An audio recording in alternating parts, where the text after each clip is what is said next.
Assalamualaikum warahmatullahi wabarakatuh. Perkenalkan, nama saya Arinda Estiningrum dengan NIM 4022220025 dari kelas 4 Perbankan Syariah A. Nah, di sini saya akan mempresentasikan bisnis plan tentang supplier ikan air tawar dengan nama usaha Likafish. Selanjutnya yaitu ada executive summary. Nah, Likafish adalah usaha yang bergerak di bidang supplier ikan air tawar. Tujuan utama dari usaha ini yaitu sebagai supplier atau pemasok berbagai jenis ikan air tawar. Di dalam Likafish tersedia bermacam-macam jenis ikan air tawar dan juga kami menerima pengiriman ikan mentah dalam bentuk ikan masih hidup atau ikan sudah bersih sesuai dengan permintaan pelanggan. Banyak permintaan untuk memenuhi kebutuhan stok ikan air tawar di pasar, rumah makan, kafe, maupun kolam pemancingan menjadi pendorong kami untuk menggeluti usaha ini. Nah, yaitu selanjutnya ada proyeksi atau ramalan penjualan. Di sini Likafish menjual ikan kurang lebih 50-200 kilo per hari dengan harga ikan sekitar harga 17.000 sampai 40.000 per kilo. Nilai jual perharinya yaitu sekitar 1.500.000 sampai 2.100.000. Rencana sumber dari penggunaan dana ini yaitu sekitar 125 juta digunakan untuk modal awal pengadaan ikan yaitu senilai 20 juta, untuk aset 90 juta, biaya operasional 10 juta dan pengembangan usaha 5 juta. Nah, lalu selanjutnya yaitu latar belakang. Seperti yang kita ketahui, ikan air tawar banyak diminati oleh berbagai kalangan masyarakat. Selain mudah didapatkan, ikan merupakan salah satu makanan yang mengandung banyak gizi dan protein di dalamnya.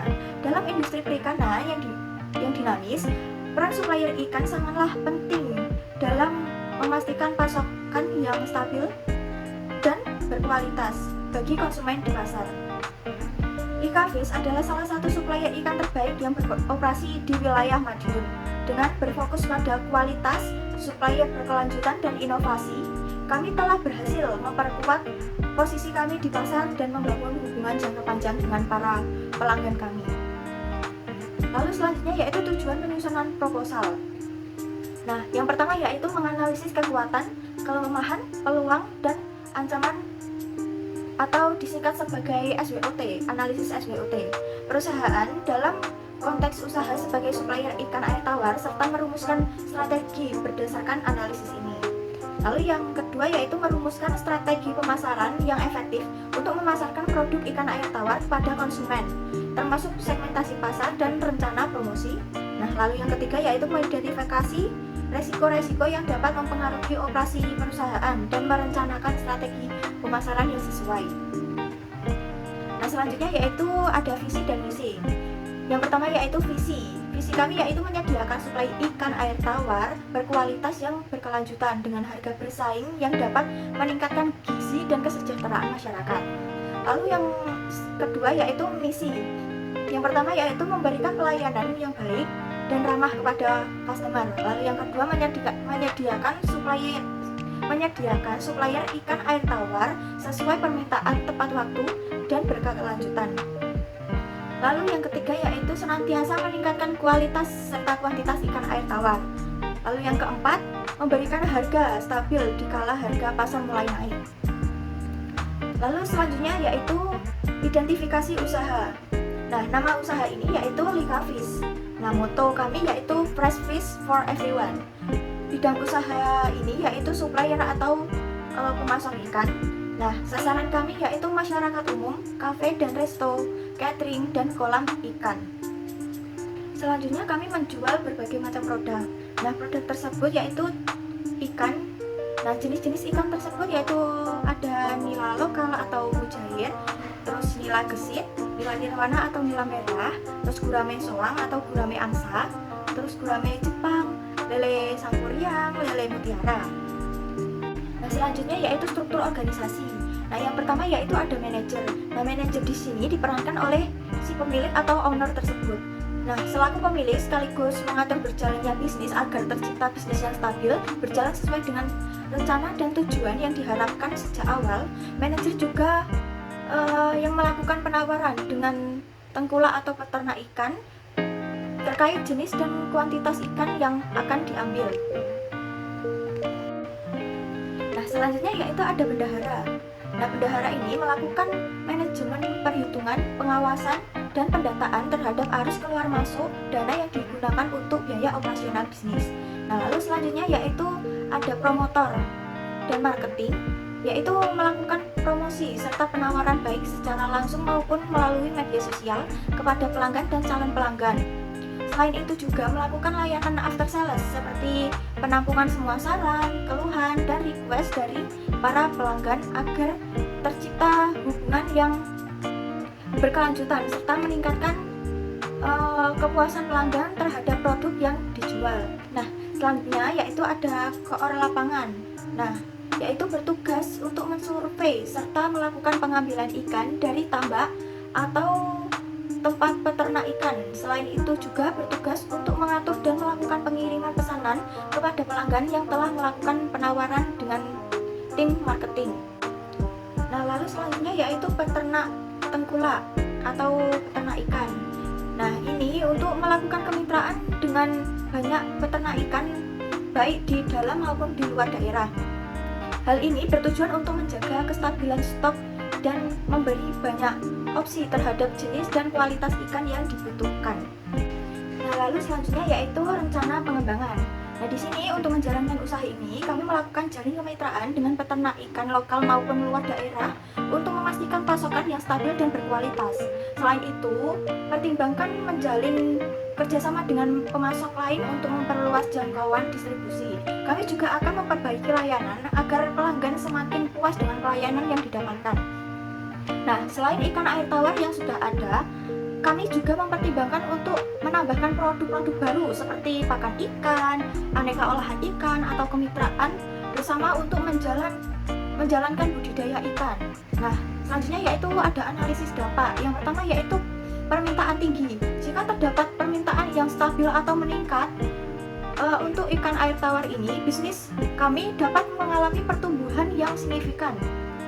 Nah, lalu yang kedua yaitu margin atau keuntungan yang baik. Dengan biaya produksi yang terkendali dan permintaan yang kuat, bisnis dapat mencapai margin atau keuntungan yang baik. Nah, lalu selanjutnya yaitu analisis resiko. Nah, pertama yaitu persaingan yang ketat, lalu yang kedua ada permintaan pasar yang berkurang. Nah, terus yang ketiga kualitas produk yang menurun, yang keempat penanganan ikan yang kurang tepat.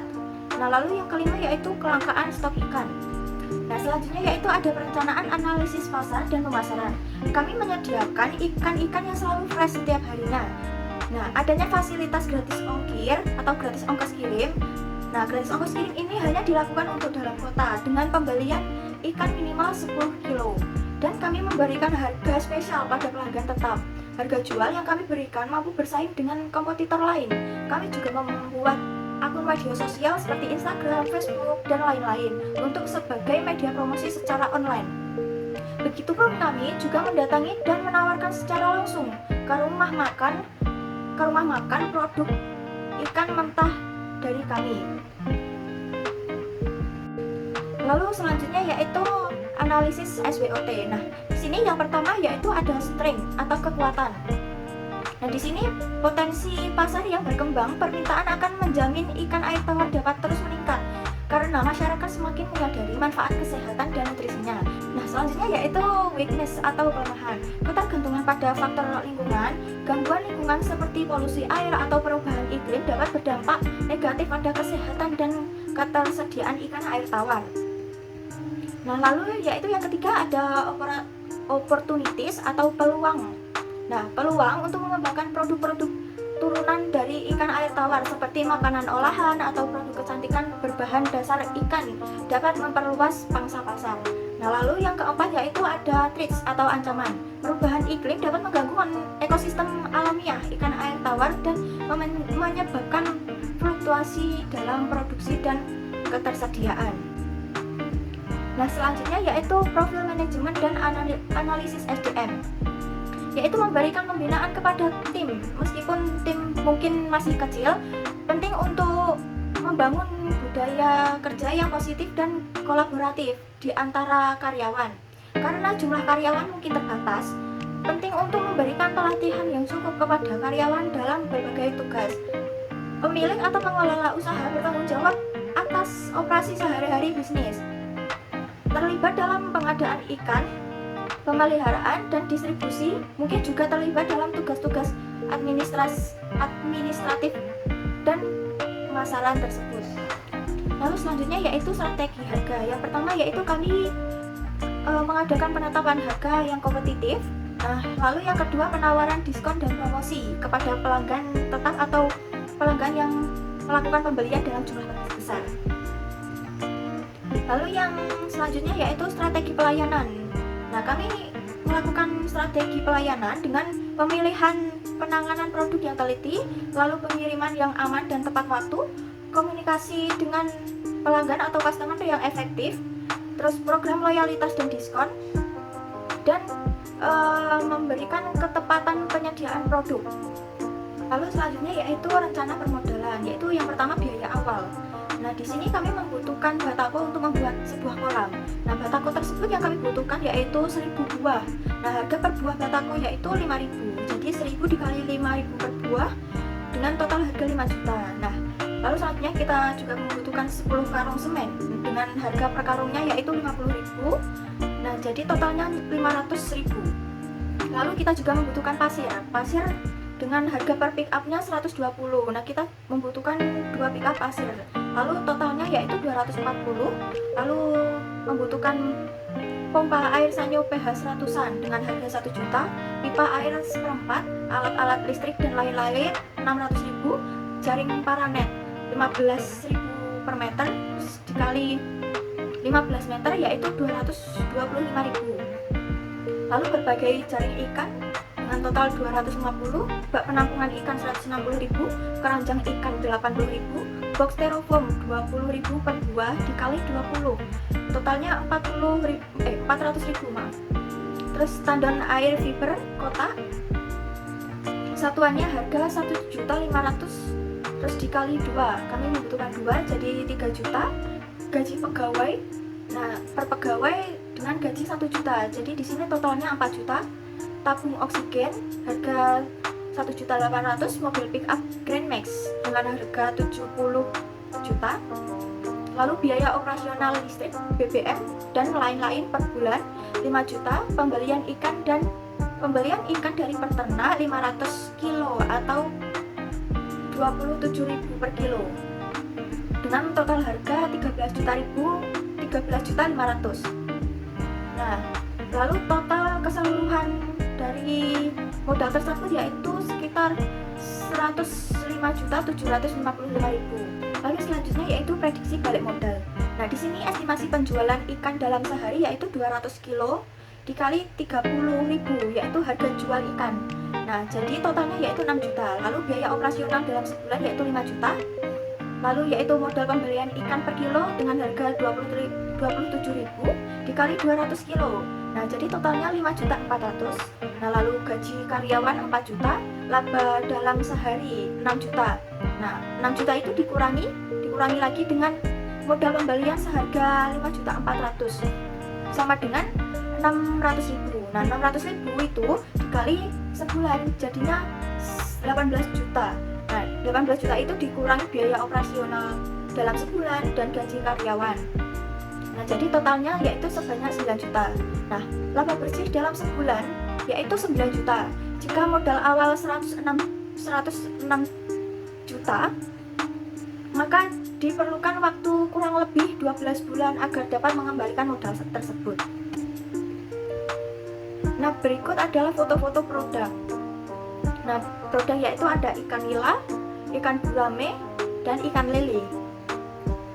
Nah, selanjutnya yaitu ini foto tempat yang diinginkan seperti ini. Sekian dari saya, kurang lebihnya mohon maaf. Wassalamualaikum warahmatullahi wabarakatuh.